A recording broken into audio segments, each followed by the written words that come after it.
When I picked up the phone to ask my son Ethan when his wedding would be, my daughter-in-law Clara looked me right in the eye and said with a chilling smile, "Oh, we already got married 2 days ago. We only invited important people." The words hit me like a bucket of ice water. Important people.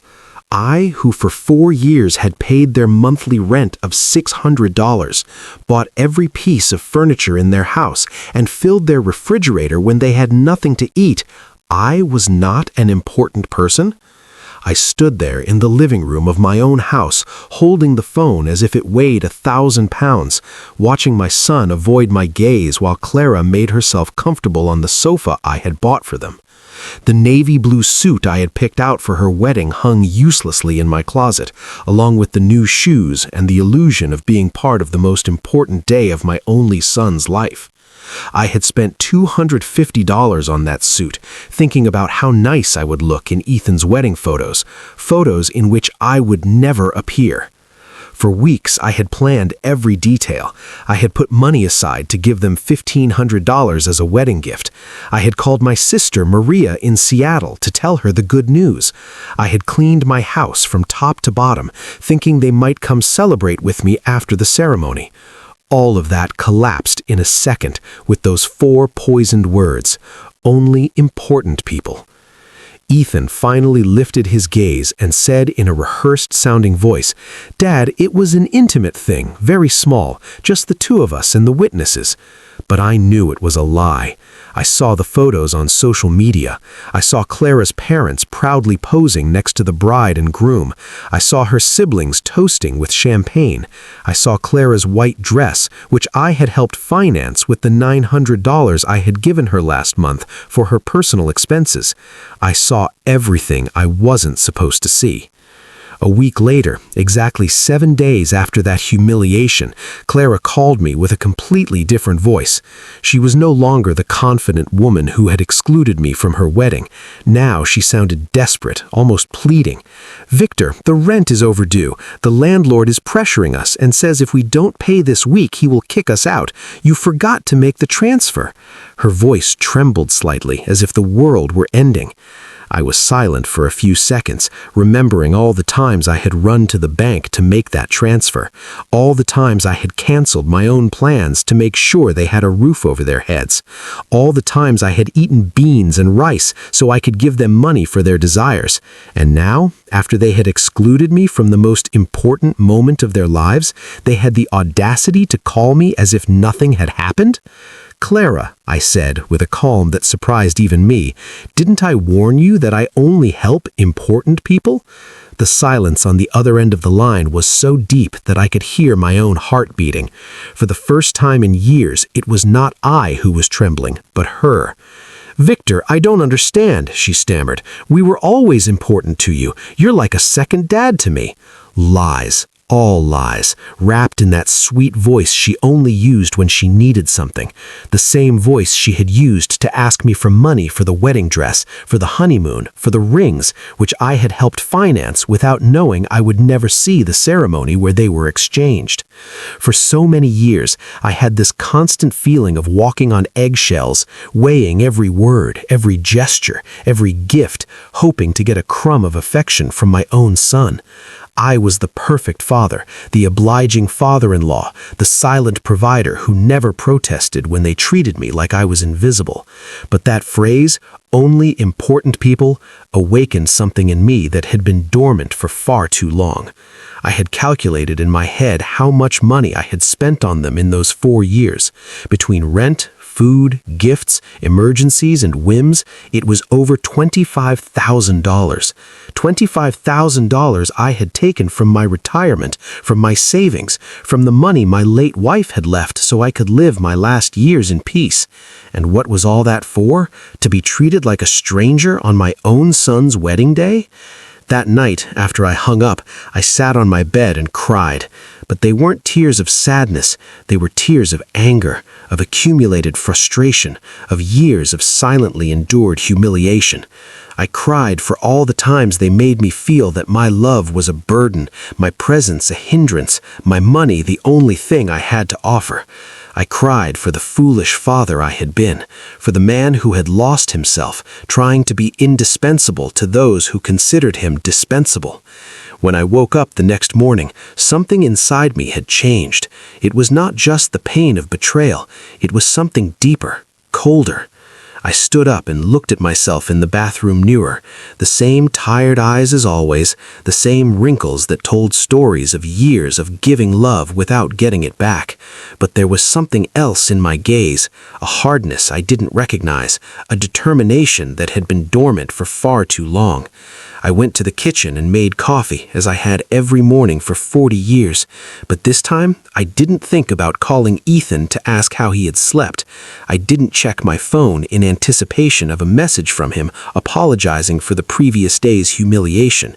For the first time in a long time, I was my own first concern of the day.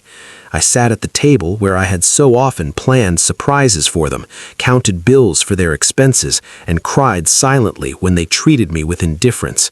Now, this table would be a witness to something completely different. I took out my checkbook, my bank statements, and started to do the math. I wanted to see in exact numbers the extent of my own foolishness.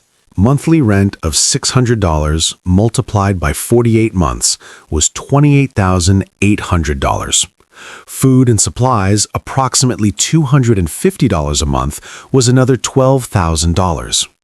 Birthday gifts, Christmas gifts, anniversary gifts, at least $4,000. Clara's medical emergencies, $1,000.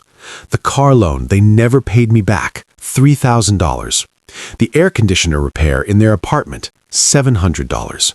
The living room furniture, $1,500. $50,000. That was the exact sum of my generosity.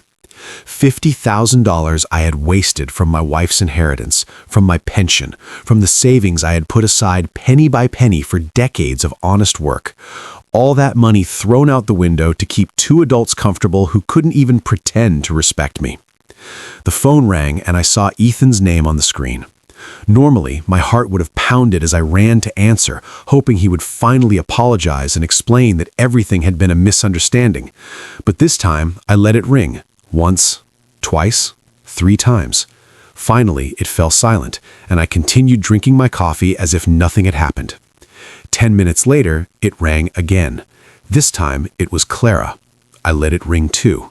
Then, a text came from Ethan. "Dad, please answer. We need to talk." I deleted the message without replying. At 2 in the afternoon, I decided to go for a walk. I hadn't done that in months without a specific purpose, without an errand related to them. It was always the bank for transfers, the supermarket to buy them something they needed, the pharmacy for Clara's medications. Today, I went for a walk just because I wanted to. I walked past the park where I had often taken Ethan as a child.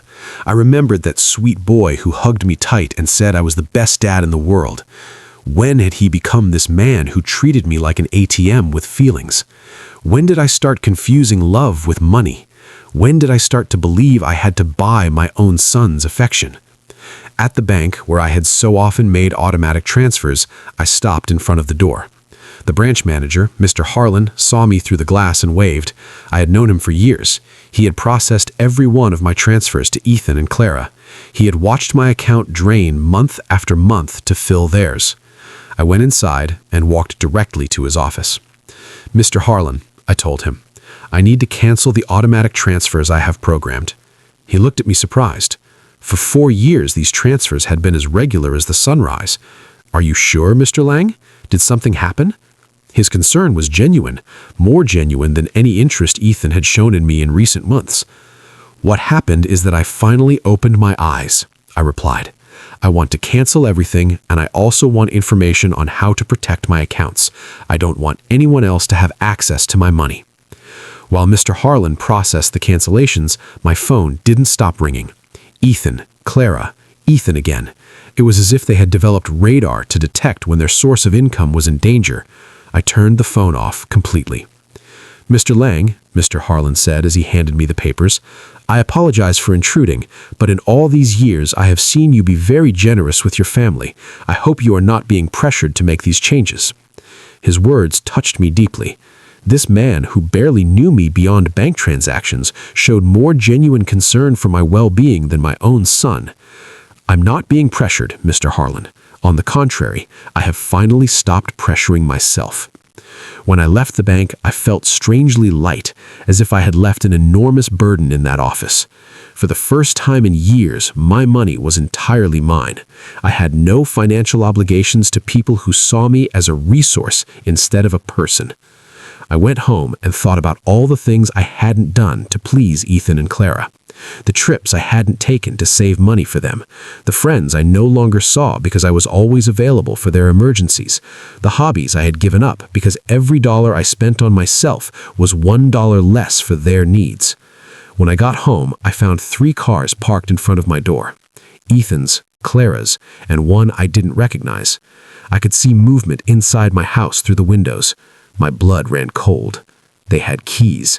I had given them keys because I trusted them, because I thought they would one day take care of me just as I had taken care of them. I took a deep breath before opening the door. It was time for the first real confrontation of my new life. I opened the door to my house and saw a scene I will never forget. Ethan was sitting on my sofa with his head in his hands. Clara was pacing back and forth like a caged animal, and an older man I didn't know was going through papers on my dining table. My papers, my personal documents. "What is happening here?" I asked, in a voice that sounded louder than I expected. All 3 of them looked at me as if I was the intruder in my own house.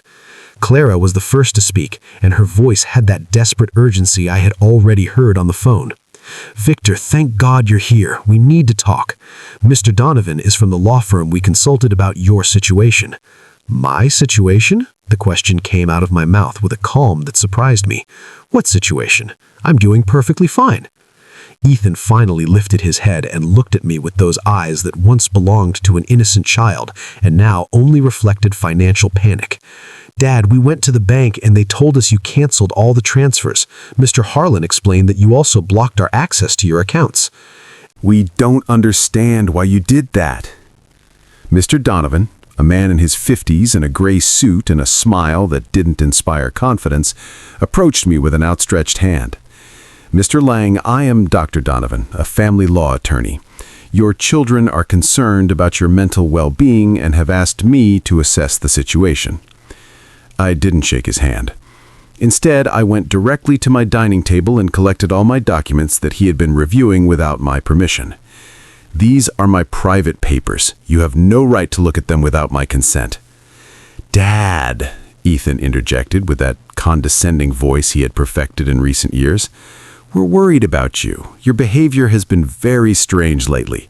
First, you financially cut us off without an explanation. Then you don't answer our calls. We think you might need professional help." Clara approached and tried to take my hand with that fake tenderness she reserved for moments when she needed something.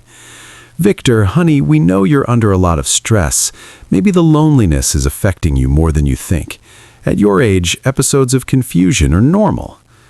The word confusion echoed in my head like an alarm bell. Now I understood why they had brought the lawyer. It wasn't about helping me. It was about declaring me mentally incompetent and taking control of my finances. The same woman who had told me they only invited important people to their wedding was now treating me like a senile old man. "I am not confused," I said with a firmness that silenced everyone. "I am clearer than I have been in years, and you are going to leave my house right now." Mr. Donovan interjected with that professional voice lawyers use when they want to sound reasonable. "Mr. Lang, I understand you feel overwhelmed, but your children have a right to intervene if they believe your ability to make financial decisions is impaired. They have documented several concerning behaviors." Concerning behaviors. The laugh that came from my throat was hoarse, almost cruel. Like what? Deciding that my money belongs to me? Deciding to no longer finance the lives of 2 adults who treat me like trash? Clara jumped up as if I had slapped her. "We never treated you badly. You are part of our family. Everything you have will belong to us one day anyway. We are just speeding up the process." There was the naked, unvarnished truth. Everything I had would one day belong to them. In their minds, I was already dead and they were just collecting their inheritance in advance. It didn't matter if I had 73 years or 73 days left. To them, I was just an ATM with legs that had become problematic. "Out," I said, pointing to the door. "All three of you get out of my house." Ethan stood up with that angry, childlike face he made when he didn't get his way. "Dad, we can't just leave. We have obligations. The rent, the car payments, the credit card you co-signed for. You can't just cut us off from one day to the next." "I can't." My voice rose for the first time in the entire conversation. "Who says I can't? For years, I have paid rent that wasn't even in my name. I filled a refrigerator in a house where I was not welcome. I financed a life that clearly had no place for me." Mr. Donovan took a folder from his briefcase and placed it on my table. "Mr. Lang, we have prepared some documents that could facilitate this transition. A power of attorney that would allow Ethan and Clara to manage your finances more efficiently. This would just be temporary until you feel better." I took the folder and without even opening it, threw it directly into the trash can. "The only transition that is going to happen here is yours to the front door." Clara started to cry, but they weren't tears of sadness. They were tears of frustration, of contained rage. "You can't do this to us, Victor. We were counting on you. We made plans based on your support. We bought things. We took on financial obligations because we knew we could count on you." "Obligations based on my money," I replied. "Not on my well-being, not on my happiness, not on my company, just on my money. And now that I have decided that my money is better used in my own life, I am suddenly a confused old man who needs legal guardianship." Ethan tried to approach me, but I took a step back. He was no longer the boy who ran into my arms when he had nightmares. He was a 36-year-old man who saw his father as an obstacle between himself and a comfortable life financed by others. "Dad, we made mistakes," he said in a voice that was supposed to sound remorseful. "The wedding was a misunderstanding. Clara was nervous. I was under pressure. We can fix this if you just become reasonable again." Reasonable? The word tasted bitter in my mouth. Being reasonable means continuing to pay for your life while you treat me like a stranger? It means pretending it doesn't hurt to have been excluded from the most important day of my only son's life? Mr. Donovan packed his papers with the efficiency of someone who is used to having proposals rejected. "Mr. Lang, this is not over. Your family has legal options. If you are indeed making irrational decisions due to mental health problems, a judge can determine that you need guardianship." His words were like a blow. I realized this was not just a manipulative family visit. It was a real legal threat. They wanted to declare me incompetent to manage my own affairs. "Mr. Donovan," I said, looking him directly in the eyes, I suggest you do your research thoroughly before you threaten a 73-year-old man who has managed his finances flawlessly for 40 years, who raised his son alone after the death of his wife, who ran a household and worked honorably until retirement, and who, until last week, financially supported 2 completely capable adults. Clara stopped crying and looked at me with a coldness that finally showed her true face. "This won't stay like this, Victor. We have rights and lawyers too." "Perfect," I replied. "Hire all the lawyers you want.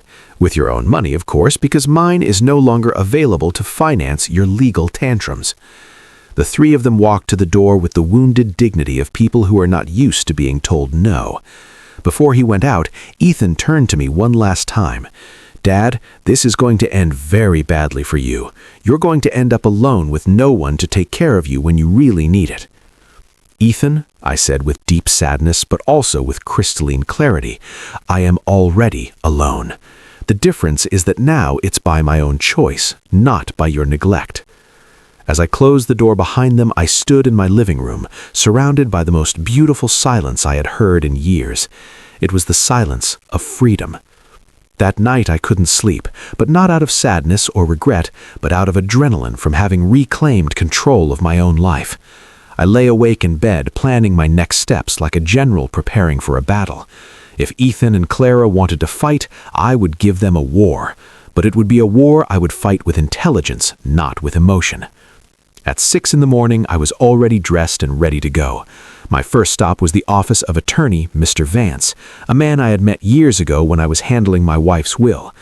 Unlike Mr. Donovan, whom Ethan and Clara had brought, Mr. Vance had an impeccable reputation and specialized in protecting the rights of the elderly. "Mr. Lang," he told me as I explained the situation, "what your children tried to do yesterday is more common than you think. It's called elder financial abuse, and it's a federal crime. The fact that they entered your house without permission and reviewed your private documents also constitutes a violation." His words both calmed and worried me. They calmed me because they confirmed I wasn't crazy, that what had happened was truly abusive. They worried me because I realized the situation was more serious than I had thought. "We have to document everything," Mr. Vance continued. "Every transfer, every gift, every time they pressured you for money. We will also change your will to protect your assets from future manipulation attempts." We spent 3 hours reviewing my financial records. Mr. Vance whistled when he saw the total sum, $50,000 in 4 years. "Mr. Lang, with this money you could have lived comfortably, traveled, and enjoyed your retirement. Instead, you completely financed the lives of 2 adults who didn't even respect you enough to invite you to their wedding." When I left Mr. Vance's office, I had a complete plan. First, I would change all the locks on my house. Second, I would install a security system with cameras to protect myself from future surprise visits. Third, I would open a new bank account at a different bank where they had no contact. And fourth, I would start living the life I had postponed for years. My next stop was the hardware store. The owner, Mr. Winters, had known me for years because I was always buying things to fix Ethan and Clara's apartment. This time was different. "Mr. Lang, what brings you here today? Another emergency with your son?" he asked with the familiarity of a person who had silently witnessed my wasted generosity. "No, Mr. Winters, this time it's for my own house. I need to change all the locks and I want them to be of the best quality." He looked at me surprised but asked no questions. While I was choosing the locks, his son, Caleb, who installs security systems, came by. It was Providence in action. "Caleb," I told him, "I also need to install surveillance cameras, the complete system. The price is not an issue." While they were preparing everything for the installation the next day, I received a call from an unknown number. It was Clara calling from someone else's phone because I had blocked her number after the previous day's confrontation. "Victor, it's Clara. Please don't hang up. We need to talk like civilized adults." "Speak," I said dryly. "Listen, I understand you're upset about the wedding. It was a mistake. Ethan and I have talked about it, and we want to make it up to you. How about we have a special dinner to celebrate our wedding with you? We can do it at your house, cook together like we used to." The manipulation in her words was so obvious that I almost had to laugh. "Clara, how much rent do you owe exactly?" The silence on the other end confirmed that I had hit a nerve. Well, it's 2 months, $1,200 total. But I'm not just calling for that, Victor. We really miss you in our lives." "Do you miss me or my money?" I asked directly. "Both," she replied with a surprising honesty. "Victor, I won't lie to you. Yes, we need your financial help, but we love you too. You're important to us." "If I'm so important," I said, "why wasn't I important enough to be at your wedding? Why am I not important enough to get a call that doesn't ask for money? When was the last time you called me just to ask how I was doing?" Another silence. We both knew the answer. Never. "Clara, I'm only going to explain this to you once. For 4 years you have treated me like an ATM with feelings. You used me, you ignored me, you humiliated me, and finally you insulted me in the worst possible way." Now that the money is running out, you suddenly discover you love me. "Victor, please." I cut her off. "There is no please. You made your choice when you decided I wasn't important enough to be at your wedding. Now I'm making mine." I hung up and turned the phone off completely. I didn't want any more interruptions on my day of liberation. That afternoon, I went to the barber shop I hadn't been to in over a year. I always canceled my appointments because Ethan or Clara needed something urgent, or because the money I had set aside for myself became an emergency for them. "Mr. Lang, my favorite barber," Derek called out. "What a surprise! I thought you had forgotten us." "I didn't forget you, Derek. I just forgot that I also deserve to be pampered." I treated myself to the full treatment. Cut, shave, manicure. For the first time in years, I spent money on myself without feeling guilty. While Derek worked on my hair, he told me about his life, his children, his dreams. It was refreshing to have a conversation that didn't revolve around Ethan and Clara's needs. "You look great, Mr. Lang," he said when he was done. "But more than that, you look free. Did something good happen?" "Yes, Derek. I finally learned to say no." When I got home that afternoon, there was a car in front of my door that I didn't recognize. My heart raced for a moment, thinking Ethan and Clara might have come back with reinforcements, but as I got closer, I saw an older woman sitting on the steps of my porch. "Mr. Lang?" she asked as I got out of the car. "Yes, that's me. Can I help you?" "I'm Beatrice Hayes. I live next door. We've been neighbors for years, but we've never had a chance to talk. Yesterday, I heard very loud voices in your house, and I got worried. Is everything okay?" Her sincere concern touched me deeply. Here was a stranger who showed more interest in my well-being than my own son. "Come in, Mrs. Hayes. I'll make you a coffee and I'll tell you a story you won't believe." While I was making coffee, I told her the whole situation. Beatrice listened without interrupting, nodding occasionally, and when I finished my story, her eyes were filled with tears. "Mr. Lang," she said, "you did the right thing. I went through something similar with my daughter 6 years ago. I also thought it was my duty to finance her adult life. I also believed they wouldn't love me if I didn't give them money. What happened? I cut off the money when I realized they only called me when they needed something. At first it was terrible. They threatened me, emotionally blackmailed me, tried to make me feel guilty. But after 8 months, my daughter called to genuinely apologize. Now we have a real relationship based on love, not on money." Her words gave me hope and confirmed that I had made the right decision. "Do you think Ethan and Clara will understand one day?" "Maybe yes, maybe no," she answered honestly. "But that's no longer your responsibility, Mr. Lang. Your responsibility now is to live your own life." That night, for the first time in 4 years, I went to bed without worrying about whether Ethan and Clara had money for rent, for food, for their whims. I went to bed thinking about myself, my plans, my future, and I slept better than I had in years. The next day, Caleb and Mr. Winters came at 8 in the morning to change the locks and install the security system. While they worked, my phone didn't stop ringing from unknown numbers. Clara was still trying to contact me from different phones, but I had developed a new skill, completely ignoring calls that didn't suit me. "Mr. Lang," Caleb said as he installed the cameras, "this system will give you absolute peace of mind. You can see from your phone who is coming to your house even when you're not here, and if someone breaks in without permission, an alert is automatically sent to the police." The irony was not lost on me. I was installing a security system to protect myself from my own son, but it didn't hurt as much as it used to. It was simply a practical measure to maintain my newfound peace. While they were working, I decided to do something I hadn't done in years: call my sister Maria in Seattle. We had lost touch because every time we talked, I would tell her about Ethan and Clara's successes, about how much money I had spent on them, about how proud I was to be able to help them. I now realized that our conversations had become financial reports disguised as family news. "Victor," Maria answered, surprised. "Brother, how are you? We haven't spoken in months." "I'm good, Maria. Better than good. I'm calling you to tell you that I've finally come to my senses." I told her the whole story from the beginning: the secret wedding, the humiliation, the visit with the lawyer, my decision to cut off the funding. Maria listened in silence, and when I was done, her answer surprised me. "Victor, brother, it was about time. Every time we spoke, it broke my heart to hear you brag about how much money you gave them, as if love could be measured in dollars. I wanted to tell you something, but I didn't know how." "What did you want to tell me?" "That Ethan never spoke lovingly about you when I saw him at family gatherings. It was always, 'My dad helped me with this,' or 'My dad bought me that,' but never, 'I miss my dad,' or 'I love my dad.' It was as if you were a service provider, not a person." Her words hurt, but it was a necessary pain, like when a doctor cleans an infected wound. It hurts, but it's part of the healing. "You know what else I noticed?" Maria continued. "Clara always spoke about you in the future tense. When Victor is no longer here, we can remodel his house, or when we inherit, we will invest in the business. As if they were waiting for you to die to really live."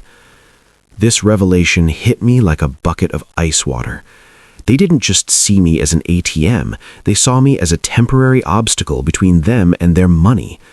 While I was trying to make them happy, they were planning their future without me. After talking with Maria, I sat in my kitchen processing all this information. Years of marriage to a woman who truly loved me. 36 years of raising my son alone after my wife's death, and 4 years of financing 2 adults who saw me as a $150,000 obstacle. The doorbell rang, and on the new cameras I saw it was Beatrice with a mug in her hands. I opened the door, and she handed me a fresh brewed coffee. "I thought you might need some company after everything you told me yesterday," she said, with that sincere smile I had already come to appreciate. We sat in my living room, and Beatrice told me more details from her own experience. "My daughter said the exact same thing to me that Clara says to you. You're like a second dad to me. We're important to you. Everything will be ours one day anyway." Those are rehearsed phrases, Mr. Lang. They learned them from the Emotional Manipulation Handbook.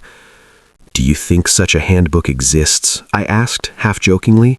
"Not officially, but it seems everyone reads from the same book. Chapter 1 is make him feel indispensable. Chapter 2 is create constant financial emergencies. Chapter 3 is when he resists, question his mental health." We laughed, but it was a bitter laugh. It was both funny and tragic to recognize such predictable patterns in our own children's behavior. "Did you ever feel guilty for cutting off the money?" I asked Beatrice. "Every single day for the first 3 months," she answered honestly. "But then I started to see the results. My daughter had to get a second job. Her husband stopped playing golf every weekend and started looking for extra work. They learned to live within their means. And more importantly, they learned that I was a person, not a resource. That afternoon, I decided to do something I had postponed for years: visit my wife's grave. I always made excuses not to go because Ethan or Clara needed something urgent, or because the taxi fare was better invested in one of their emergencies. The cemetery was quiet and beautiful. Margaret's grave looked a bit neglected because I hadn't been there to clean it in months.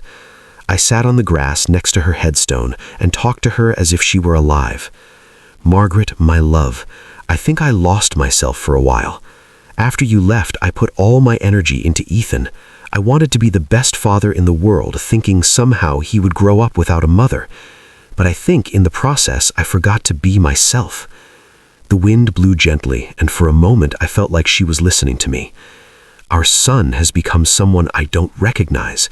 Or maybe he was always like this and I didn't want to see it. His wife is, well, you know how she is. The money you left for me to live peacefully, I spent it taking care of them. But not anymore, my love. I have learned." I cleaned her grave, replaced the withered flowers with new ones, and stayed there for another hour, simply enjoying the peace. For the first time in years, I was not in a hurry to get home to solve a crisis for Ethan and Clara. When I got home, there were 3 cars parked in front of my door again. My heart raced, but this time I was prepared. The cameras showed me that it was Ethan, Clara, and 2 other people I didn't recognize. Everyone seemed agitated, talking to each other and pointing at my house. I didn't get out of the car. Instead, I called Mr. Vance, my lawyer. "Mr. Vance, they're at my house again. This time they've brought more people. What should I do?" "Don't get out of the car, Mr. Lang. I'll be there right away and I'll call the police. After our conversation yesterday, I requested a temporary restraining order. They are not allowed to be on your property." Minutes later, Mr. Vance and 2 police patrol cars arrived. I watched the officers talk to Ethan and Clara, saw my son gesticulate angrily, saw Clara crying again, but this time her tears did not move me. One of the officers approached my car.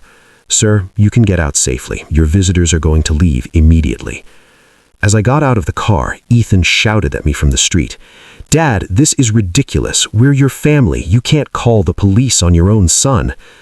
"Ethan," I replied with a calm that surprised even me, "family doesn't threaten lawsuits for mental incompetence.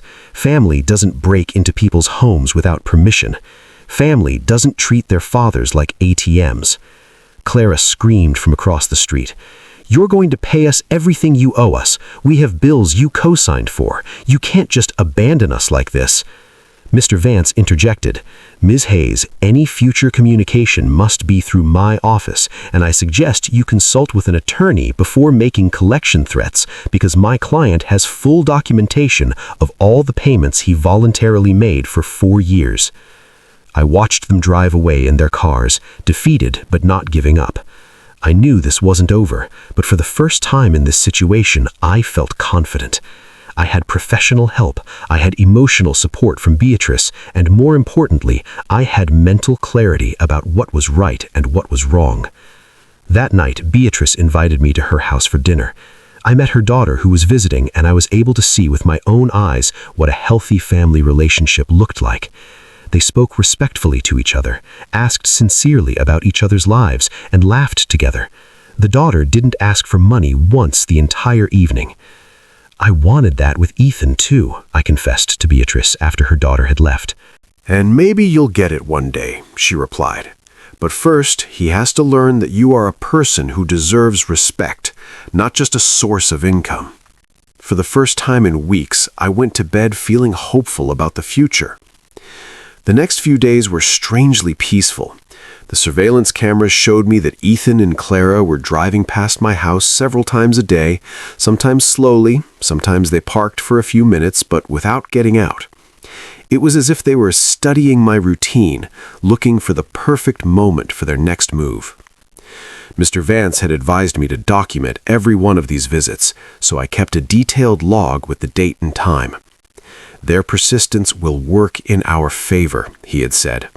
"Every time they show up after we've told them not to approach, it strengthens our case for a permanent restraining order." On Friday morning, I was calmly having breakfast when the doorbell rang. The cameras showed me a very well-dressed young woman with a folder in her hands and a professional smile. I didn't recognize her, but something about her posture told me it was not a social visit. "Good morning, Mr. Victor Lang," she said as I opened the door. "I am a social investigator from the Office of Senior Services. We have received a report that you may be in an at-risk situation, and we need to conduct a wellness check." My blood ran cold. Ethan and Clara had escalated the situation. It was no longer just threats from private lawyers. Now they had involved the government. "Can I see your ID?" I asked, trying to stay calm. "Of course." She showed me an official ID that looked genuine. "I am social worker Miss Patel. Can I come in and talk to you?" I let her in, knowing that a refusal would have been worse for my case. Miss Patel sat down in my living room and took a form out of her folder. "Mr. Lang, we have received reports that you have shown significant changes in your financial behavior, that you have cut off communication with your family, and that you have shown signs of paranoia by installing unnecessary security systems. We were also told that you have refused medical and legal help from your loved ones." Every word had been carefully chosen to make me sound like a mentally disturbed old man. I recognized Claire's handwriting in the wording. She had always been skilled at manipulating words to get what she wanted. "Miss Patel," I said with all the dignity I could muster, "I would like to call my lawyer before answering any questions." "Sir, this is not a legal interrogation. It's a wellness check. If you have nothing to hide, it should not be a problem to speak with me." The phrase, "if you have nothing to hide," infuriated me. It was the same logic abusers use to justify their invasions. If you're innocent, you shouldn't complain about your privacy being violated. "Miss Patel, I'm calling my lawyer. You can wait here or come back another day, but I will not answer any questions without legal representation present." I called Mr. Vance, and he was there within 20 minutes. When he came in and saw the social worker, his expression hardened. "Miss Patel," he said after checking her ID, "I hope you have a court order to be here because my client is under my legal representation, and any unauthorized investigation constitutes harassment." "Sir," Miss Patel replied with less confidence than before, "we have reports from concerned family members about the gentleman's well-being. It's our duty to investigate." "What family?" Mr. Vance asked dryly. "The same family that tried to get him to sign a power of attorney without representation? The same family that broke into his house without permission and checked his private documents? The same family that excluded him from important events while living off his money. Mr. Vance took a folder from his briefcase and placed it on the table. Here I have complete documentation of my client's financial and emotional abuse. $50,000 that were withdrawn from his accounts in 4 years. Systematic social exclusion and emotional blackmail. If someone needs to be investigated here, it is not my client. Ms. Patel reviewed the documents with growing discomfort. It was obvious that the information she had been given did not match the reality she had in front of her. "Mr. Lang," she said finally, "can you explain to me why you so abruptly stopped financial support for your son?" "Because I finally discovered they were using me," I replied simply. "Because I realized that to them, I wasn't a father, but a bank account. Because I was tired of financing the lives of people who saw me as an obstacle." "But don't you feel it's your responsibility to help your family?" The question outraged me. "Ms. Patel, my responsibility as a father was to raise my son until he was 18, to educate him and to give him the tools to be an independent adult. My son is 36 years old, married and perfectly capable of supporting himself. Financing his adult life is not my responsibility. It is my choice, and I have chosen not to do so anymore." Mr. Vance interjected. "Ms. Patel, would you consider it normal for a 36-year-old adult to be unable to pay his own rent without the help of his 73-year-old father?" Ms. Patel did not answer right away. I could see she was reevaluating the entire situation. "Mr. Lang," she asked after a moment, "can you explain to me why you so abruptly stopped financial support for your son?" "Because I finally discovered they were using me," I replied simply. "Because I realized that to them, I wasn't a father, but a bank account. Because I was tired of financing the lives of people who saw me as an obstacle." "But don't you feel it's your responsibility to help your family?" The question outraged me. "Ms. Patel, my responsibility as a father was to raise my son until he was 18, to educate him and to give him the tools to be an independent adult. My son is 36 years old, married and perfectly capable of supporting himself.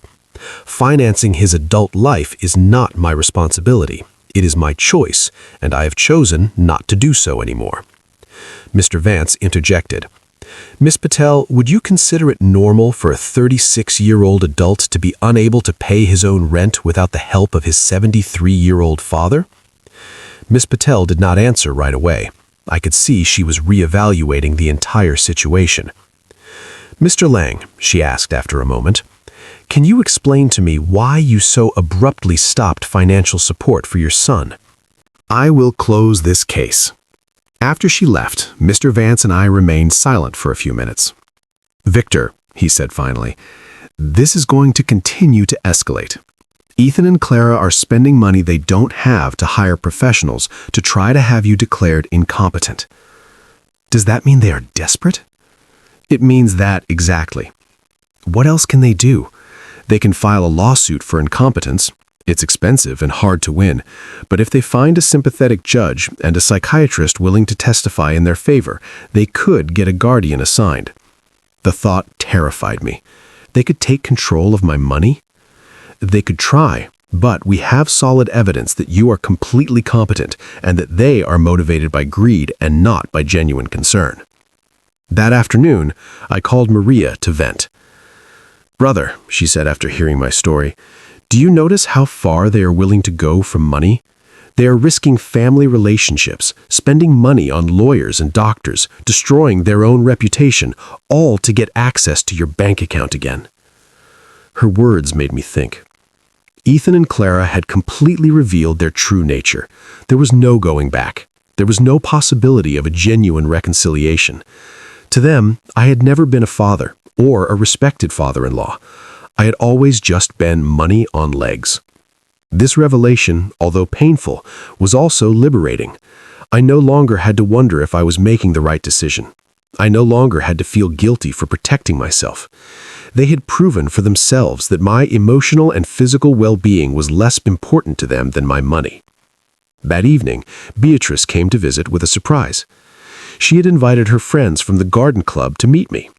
"Victor," she introduced me. "These are my friends Denise, who you already know from the barbershop, Laura, Sophia, and Belinda. We have all been through similar situations with abusive family members." We spent the evening sharing stories. Laura had had to set boundaries with a brother who constantly asked her for money. Sophia had cut off her relationship with a daughter who only visited when she needed money. Belinda had had to change her will after she found out her grandchildren considered her their retirement plan. "What hurts me the most," I confessed, "is not losing the money I gave them, but realizing that I never had the love I thought I had." "Victor," Belinda said with the wisdom of her 80 years, "true love cannot be bought or sold. If you had to pay for it, it was never real." Her words were balm for my wounded soul. She was right. I had bought attention, not love. I had financed an illusion. "You know what I've discovered?" I said to my new friends. "That loneliness surrounded by people who don't love you is worse than being lonely on your own. At least now when I am alone, I am in good company." Everyone laughed, and we toasted to our newfound wisdom. That night, after my new friends had left, I sat in my garden thinking. The stars shone brighter than ever, or perhaps I was seeing them with clearer eyes. For the first time in my adult life, I was completely alone financially. I had no dependents, no financial obligations to anyone but myself. And instead of scaring me, this reality excited me. I could travel when I wanted. I could remodel my house. I could buy myself nice clothes. I could donate to charities that were important to me. I could invest in my own future instead of financing the present of ungrateful people. Freedom tasted like hope, and for the first time in years, I wanted to plan my future. A month after the psychiatrist's visit, I thought I had finally won the war. I had settled into a beautiful routine. I calmly had breakfast and read the newspaper. I tended to my garden, had lunch with Beatrice or one of my new friends, and in the afternoons I devoted myself to activities I had given up for years. I had started painting again, something I was passionate about before I became Ethan and Clara's personal financier.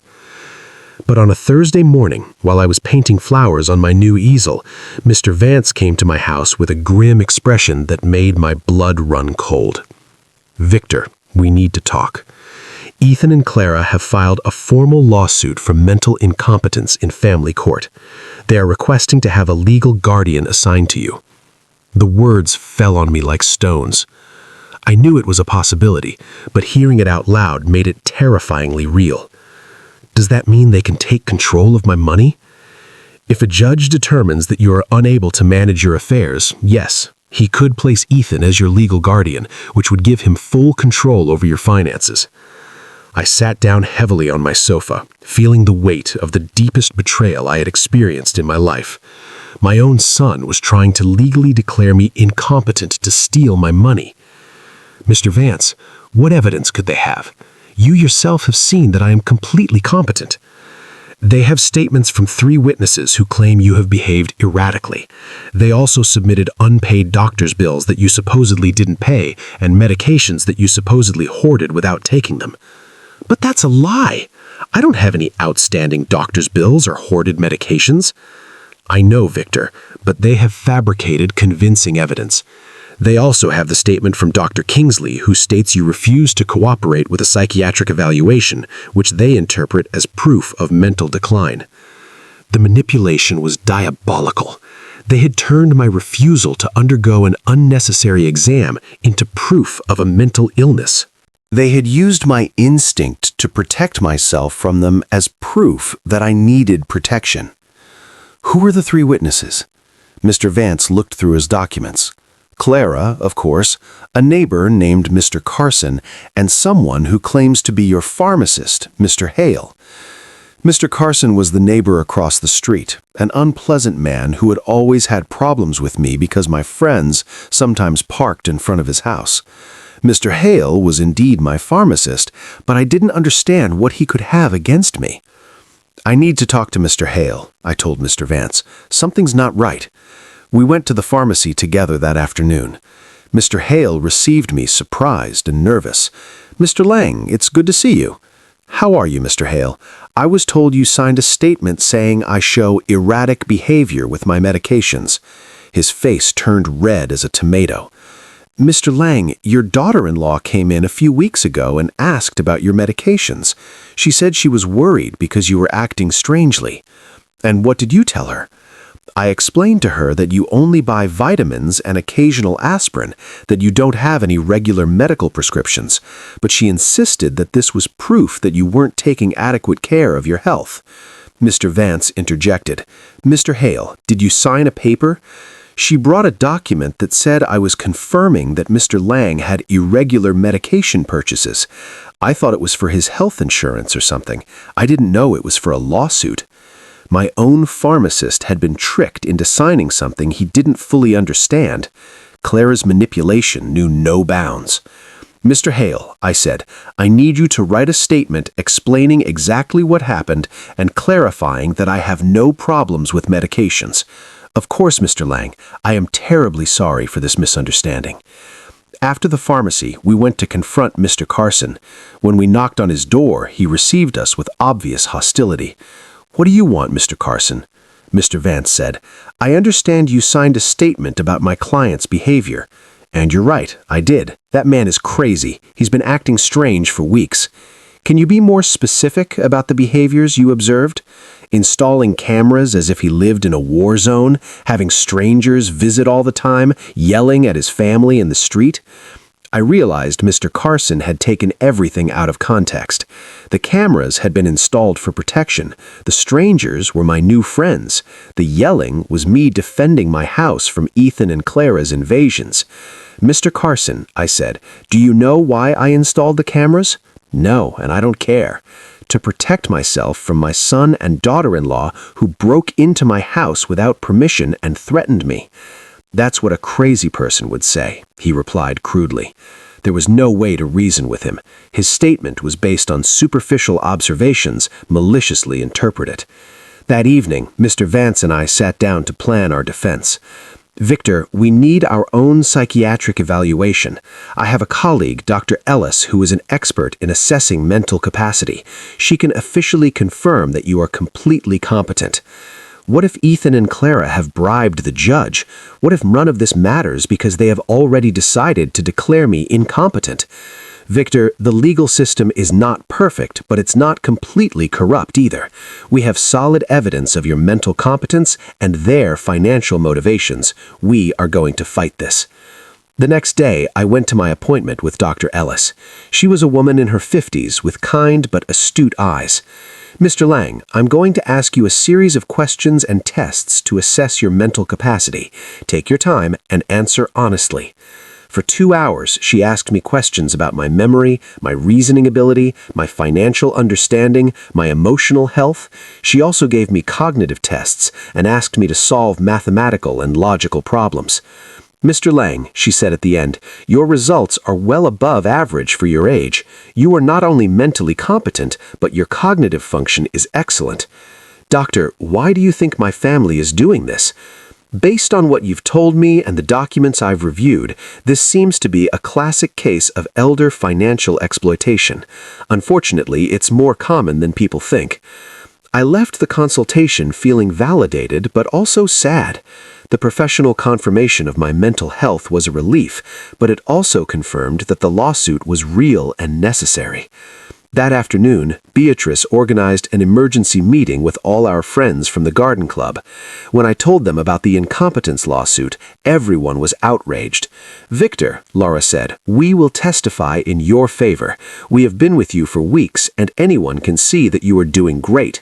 Better than great, Denise added. You are clearer and stronger than many 40-year-old men I know. Belinda, with her 80-year-old wisdom, took my hands. Victor, my dear, what your children are doing is nothing new.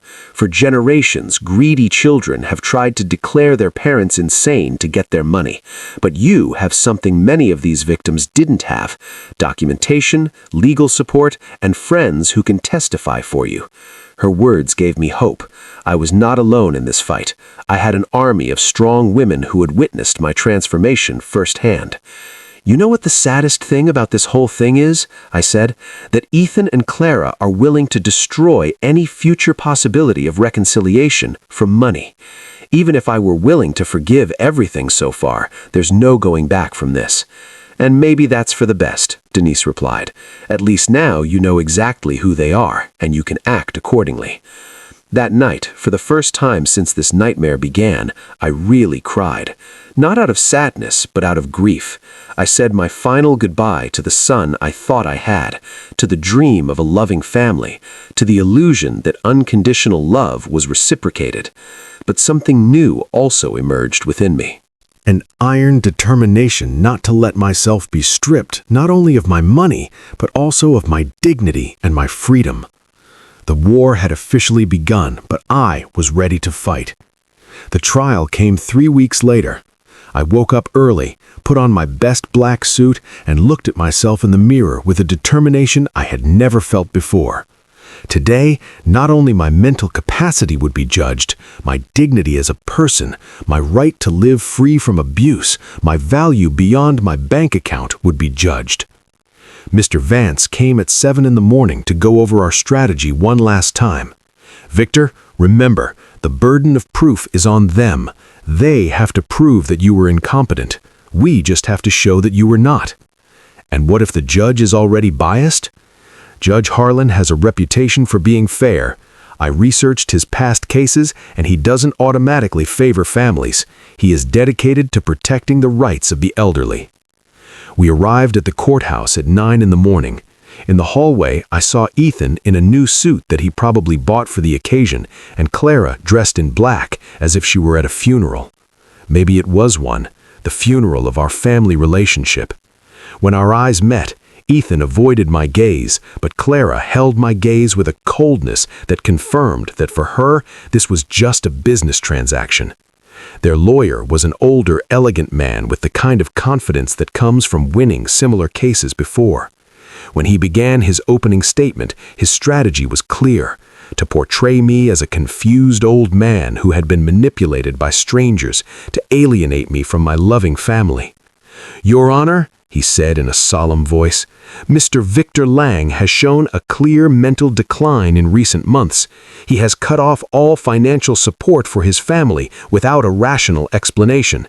He has installed unnecessary security systems due to paranoia, and has isolated himself from his loved ones under the influence of neighbors and lawyers who are obviously taking advantage of his vulnerable situation."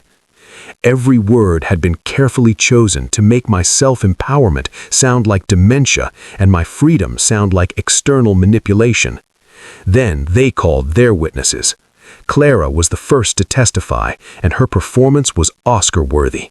She cried as she described how I had completely changed, how I had become hostile and paranoid, how I had isolated myself from the family that loved me. "Your Honor," she said in a trembling voice, "Victor has always been like a second dad to me. Seeing his mental decline has been devastating. We just want to help him get the care he needs." Lies wrapped in convincing tears.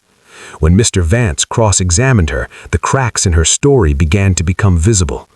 "Ms. Lang, can you tell the court when was the last time you called my client without asking for money?"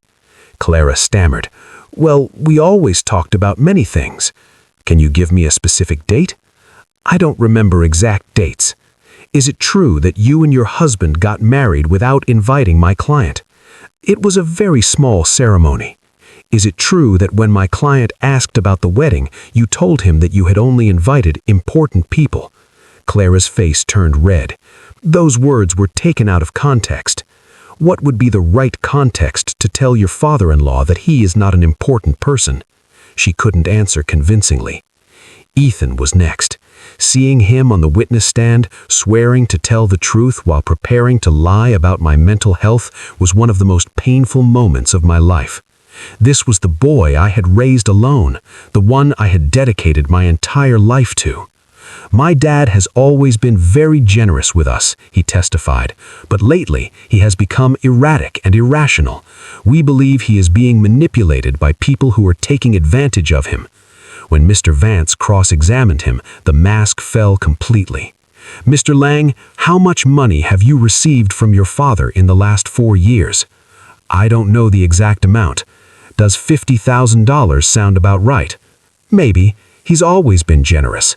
And how many times have you visited your father without asking him for money?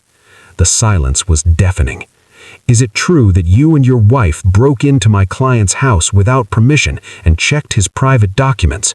We were worried about him. Is it true that you brought a lawyer to pressure him into signing a power of attorney? We wanted to help him manage his finances. Do you, at 36 years old, need the help of your 73-year-old father to pay your rent? Ethan couldn't answer with dignity. Mr. Carson testified about my supposed erratic behaviors, but when Mr. Vance asked him for details, he admitted that he had never spoken to me directly and that all his information was based on superficial observations. Dr. Kingsley testified that my refusal to undergo an evaluation was proof of mental decline. But Mr. Vance submitted the documentation of our evaluation with Dr. Ellis, which completely refuted his conclusions. Then it was our turn. Mr. Vance first called Mr. Hale, my pharmacist, who explained how he had been tricked into signing a statement that distorted my medication buying habits. Dr. Ellis testified about my excellent mental state and presented the results of the cognitive tests, which had been flawless. Mr. Winters from the hardware store testified about my mental competence and explained that my decisions to cancel automatic transfers were completely rational and had been processed correctly. Beatrice and my friends from the garden club testified about my clarity, my newfound vitality, and my ability to maintain healthy social relationships. Finally, it was my turn to testify.